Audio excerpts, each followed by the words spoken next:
Alhamdulillahi Rabbil Alameen, as-salatu was-salamu ala khatimin nabiyyin wa ala alihi wa sahbihi ajma'in, amma ba'd, fa'awzu billahi minash shaitanir rajim, wa bismillahir rahmanir rahim.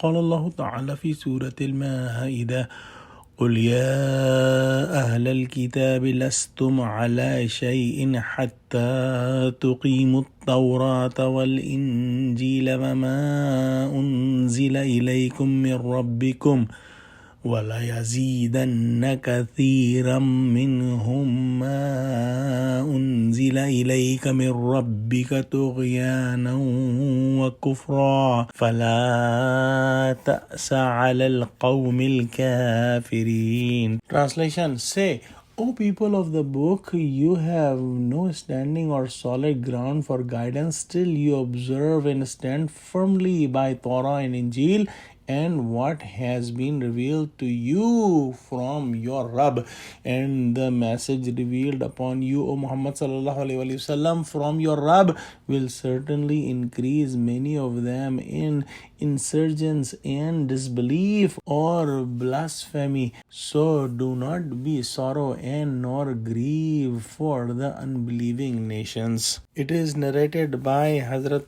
Ibn Abbas radiallahu ta'ala anhu that the Jews came to Prophet Muhammad sallallahu alaihi wasallam and said, do you not believe that you are at the deen of Ibrahim alayhi salam and Torah is a book of Allah subhanahu wa ta'ala and you believe in it? Prophet Muhammad sallallahu alaihi wasallam said that yes, it is true. What the Jews meant by this is that they were also on the religion of Ibrahim alayhi salam, and when Prophet Muhammad sallallahu alaihi wasallam was giving a testimony that Torah is a book of Allah and from Allah, it meant that they were on the truth.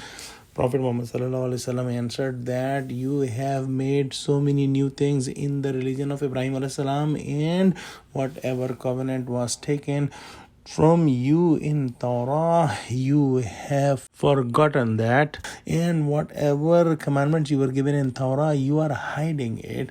They said that whatever we have, we believe in it and we are on the guidance, but we do not believe in you and we do not follow you.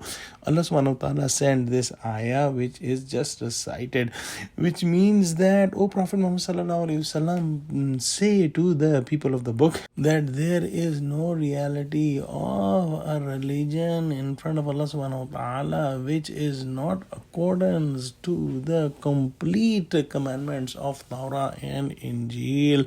And whenever all the commandments are not taken in full, the religion is not acceptable. And the commandments in the Torah and Injil were also to believe in the final messenger and final book, but the people of the book did not believe in the final messenger and the final book which is given to the final messenger.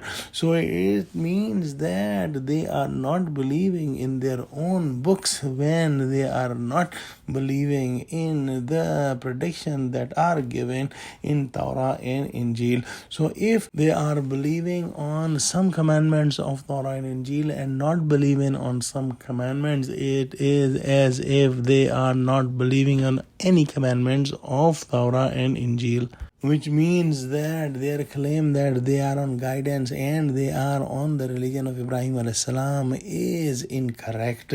Allah subhanahu wa ta'ala said in the end that they are not going to take guidance from Quran, and with the Quran their disbelief and insurgence will increase even more, and that will be the attitude of most of them except a very few. In the end, Allah subhanahu wa ta'ala says that, O Prophet sallallahu alaihi wasallam, do not be sorrow and do not grieve for disbelieving people. Muslims must ponder on this ayah that they have to believe all the commandments given in Quran and must not pick and choose in the commandments of Quran. O Allah, give us true understanding of Quran and help us act on all the commandments of Quran. Ameen wa akhiru da'wana alhamdulillahi rabbil alameen. Assalamu alaikum wa rahmatullahi wa barakatuhu.